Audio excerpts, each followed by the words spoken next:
our skin is constantly evolving. So my skin isn't the same as it was when I was 50, now that I'm in my late 60s. So definitely my skin is not the same, and I have to adapt for that.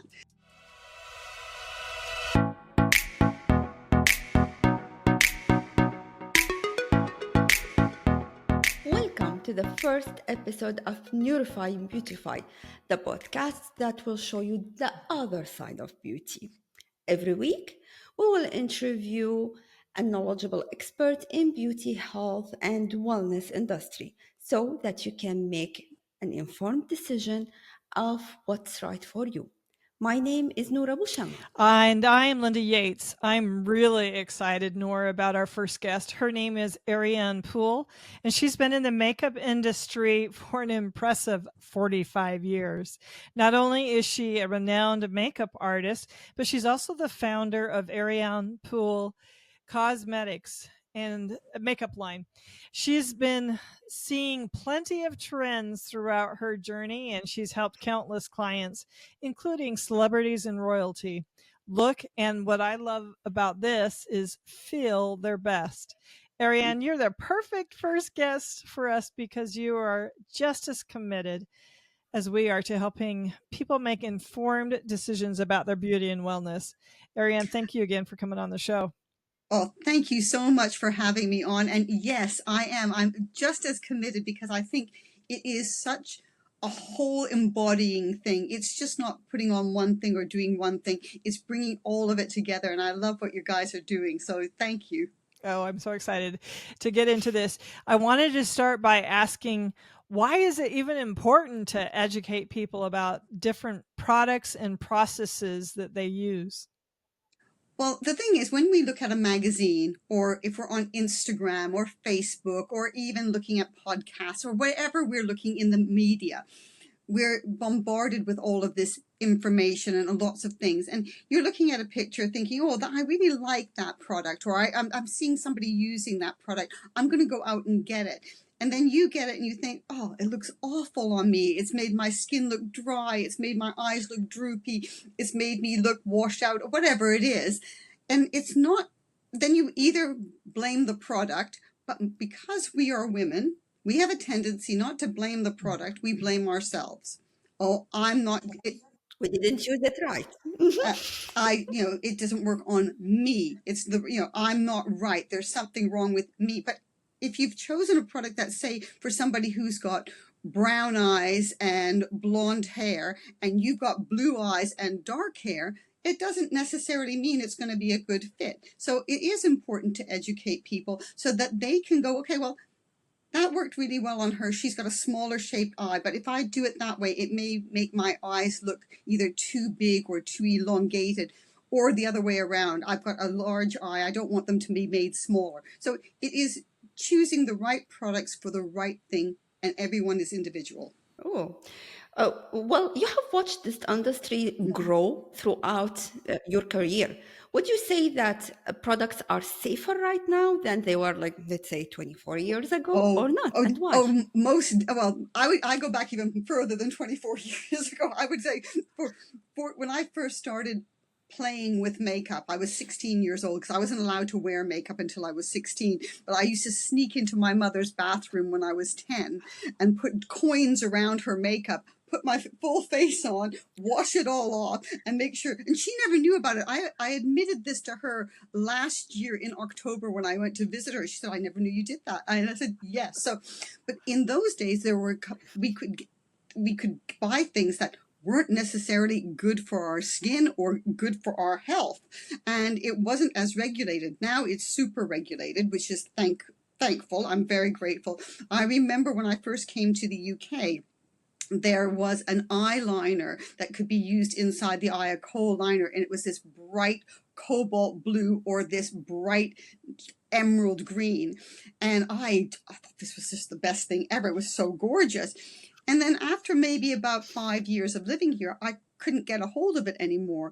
And it was discontinued because it contained things that were detrimental to your eye's well-being. So we've gradually been refining products. We're getting away from animal testing, which is so fantastic, because for me, even when they were doing animal testing, and I've never tested on animals on my range at all, ever, because here in the UK they had that blanket thing come in long before anywhere else in the world, and in Europe as well. Yep.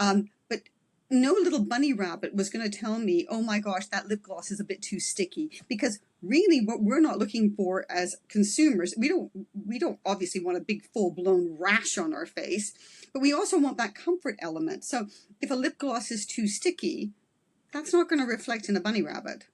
You know, we want humans to test it and say, yeah, maybe it could be a little bit less, gungy or gooey, or that eyeshadow, it didn't last very long, because how are they going to tell on fur? Mm-hmm. That's a great point.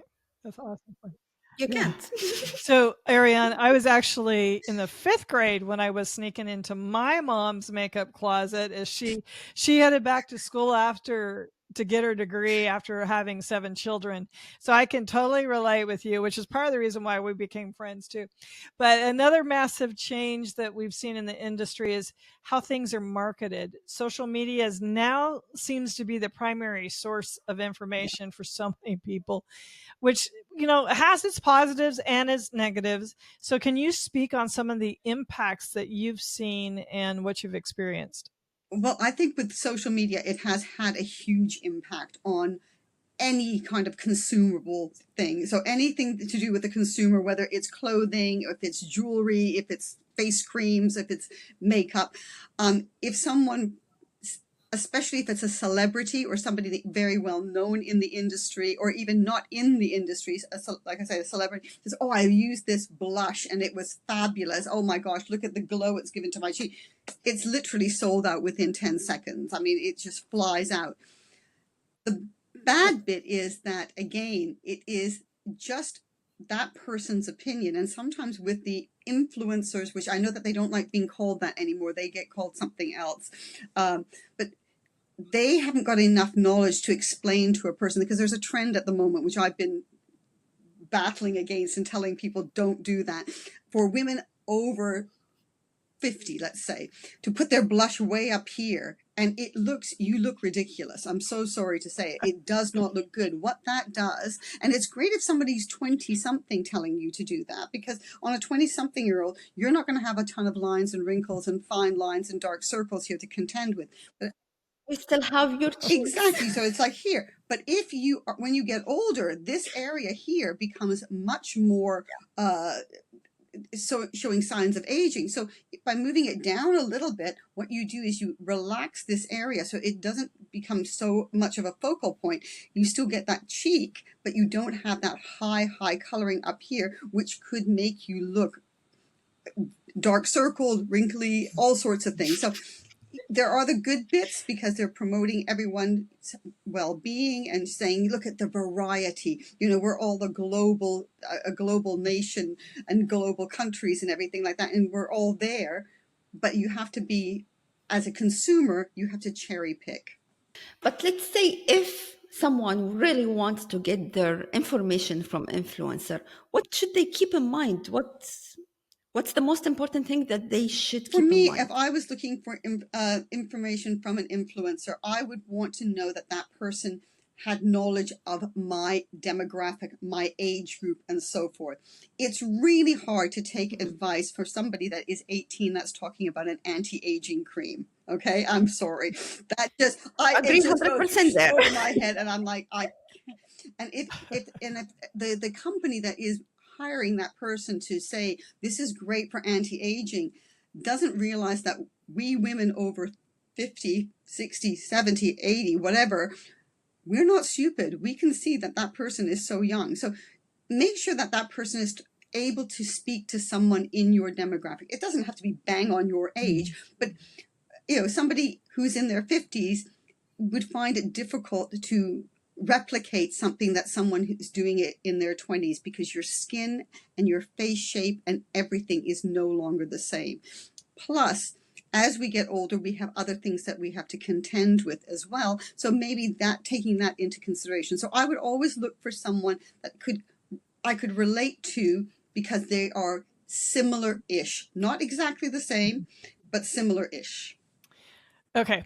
So before my next question, I've got another question. So it's a very self-inflicted question. Is my blush too high? That's what I No, want your to blush is perfect. know. Okay. Your Because blush I is am perfect. definitely in that 50 group and almost 60. So anyway. No, but you can see. But if Linda, if you put your blush way up here, you would feel uncomfortable. And I was out the other day, and this woman, my daughter was going like this to me, nudging me. I'm going, Mom, look at that lady's blush. And my daughter's 25, and this woman she was around my age, and she had her blush up here. And she said, could you say something to her? I said, absolutely not. Right. I said, I'm not going up to No. some person I've never met and say, by the way, your blush is on too high. But I knew which video she watched on Instagram to do that. That's right. I knew exactly the one that she Oh. watched, and I felt like saying to the person that did it, you need to explain that this is a great idea for somebody who is not over the age of 50. Yeah. Anybody under 50, fantastic. It would look super. My daughter does it like that high up. It looks sensational on her. Okay, and thank you, for telling me. I mean, you could have told me the truth. If it was too high, No, that I is would the want truth. to I do. know. So No, Linda, I tell the truth. I don't mince my words. Yeah. okay. Hey, much of the time, social media, again, marketing language revolves around finding that holy grail that product that will fix everything for everyone. So what do you think about that kind of one size fits all approach? I would love to find that, because I think I would be a multi-millionaire if we're talking billions. But there is never one size fits all, because we are all unique. Now, we all have similarities. We are all women. Okay, that's our similarity. We all have different hair color. So what's right for one of our hair colors is not necessarily right for the other one with our hair color. So it's just taking into consideration our similarities and our differences. Now, Or when we change our hair color. absolutely. And when Lyndon first met me, I was a redhead, and now I'm not a redhead. I'm very silver and gray, but I've embraced my natural color because I can't use dyes anymore on my hair. But that is absolutely fine. So what I've found is I have to adapt my makeup because I've had to change my hair color. So if I'm looking at someone and they're saying, "Oh, this is a great this, that, and the other thing," for somebody with a dark hair color, I know that I couldn't quite use that same combination of colors. I could use something different. Also, too, with skincare, our skin is constantly evolving. So my skin isn't the same as it was when I was 50, now that I'm in my late 60s. So definitely my skin is not the same, and I have to adapt for that. So, if there is a holy grail product, I would love to know what that is. So, what would you give as advice for everyone out there, how to figure out what's the right product for them and for their unique situation? That is a great question. And what I say to my clients, and when I talk on my Instagram and my YouTubes and things like that, I say, what is your prime concern? So everyone has a prime concern. Maybe some people have two prime concerns, but you usually have, I know, one. So for me, I have got really high coloring. I've got rosacea. So I can actually, let me see if I can show you that. I can take a little bit of a cloth. Now hopefully you don't mind me seeing me minus the makeup here on this side.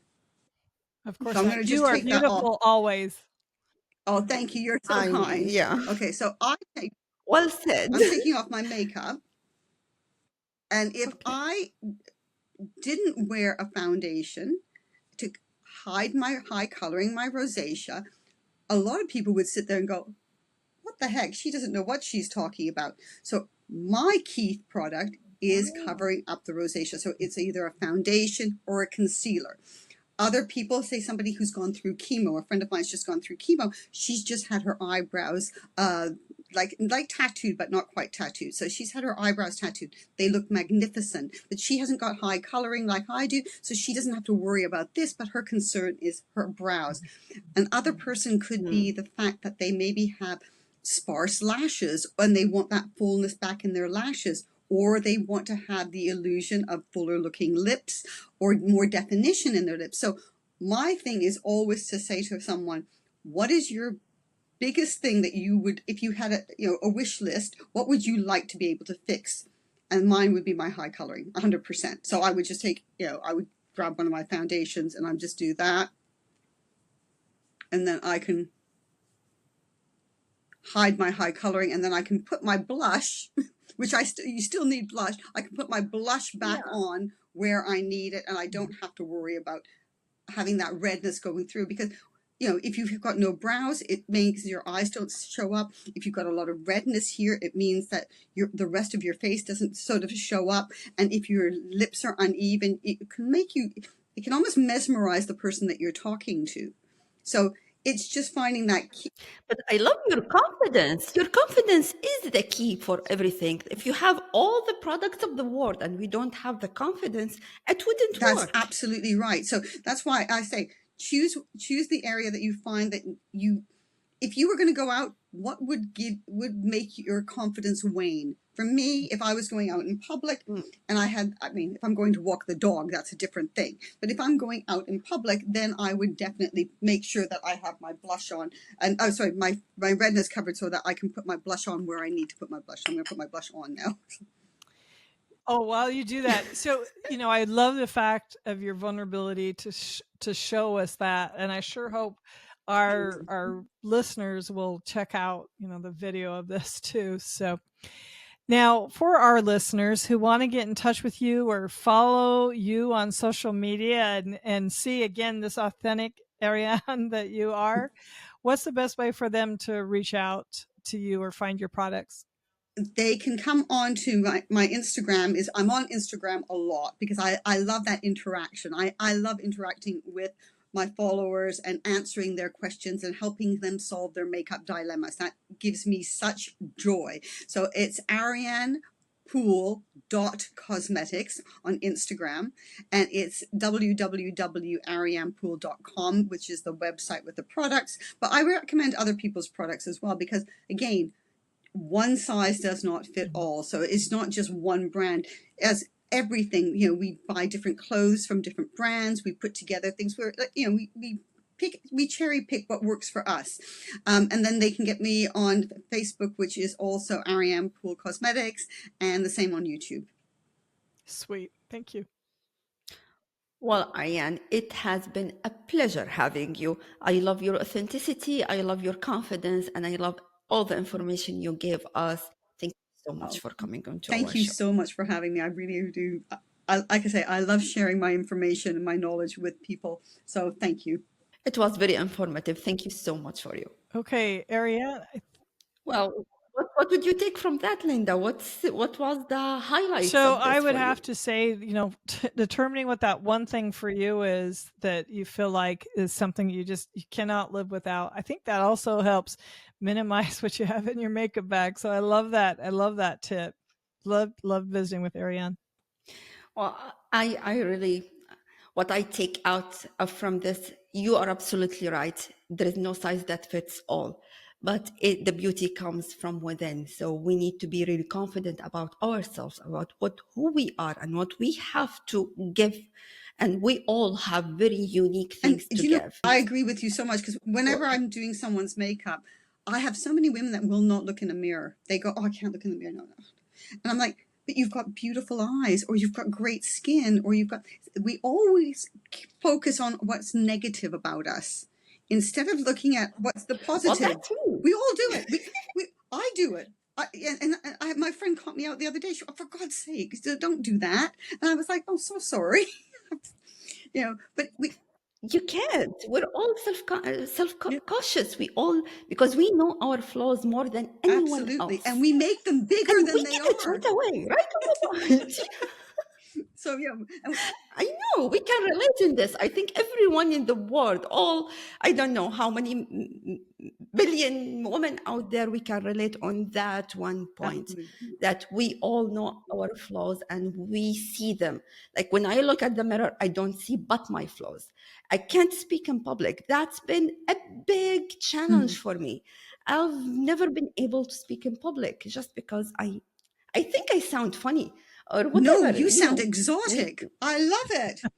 You sound exotic, mysterious. It sounds great. It's like, oh, very beautiful. But we know how to embrace each other most than anyone else, and we should embrace that. Yeah. And I really, really appreciate what you gave us here. We should really choose what fits us.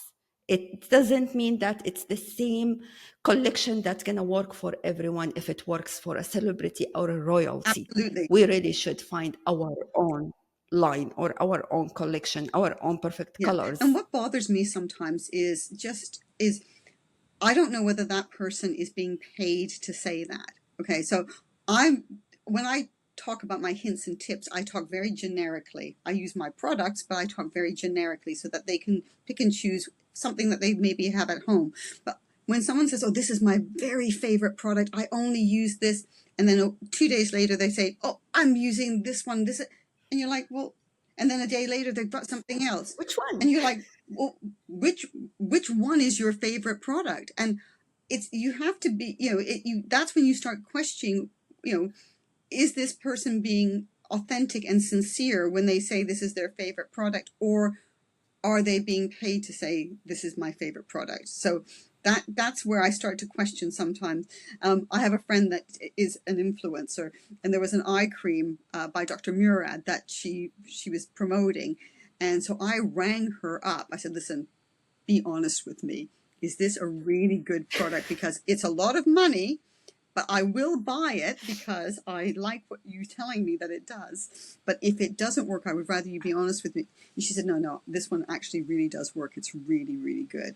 And so I went and bought it, and she's right. It is really good. But then there's other things that I've seen other people. It's really good. Yeah, thank goodness.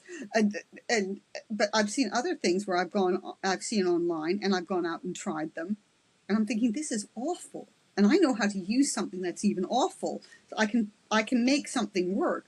But this, I was looking at it thinking, what a complete waste of money.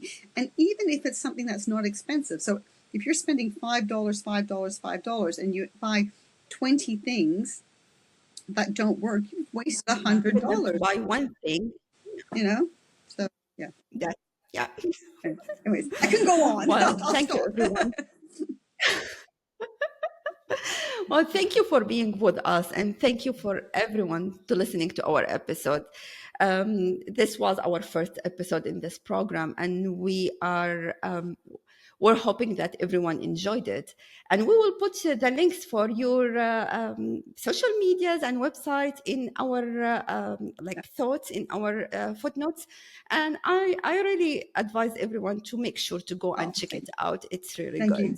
Yeah. And don't forget to subscribe to or follow our podcast on your favorite podcast platform or app, so you don't miss any of our weekly episodes. And if you want more information about us or to read our blog, check our website out at neurify-beautify.com. We will be back next week with another episode. See you then. Thank you.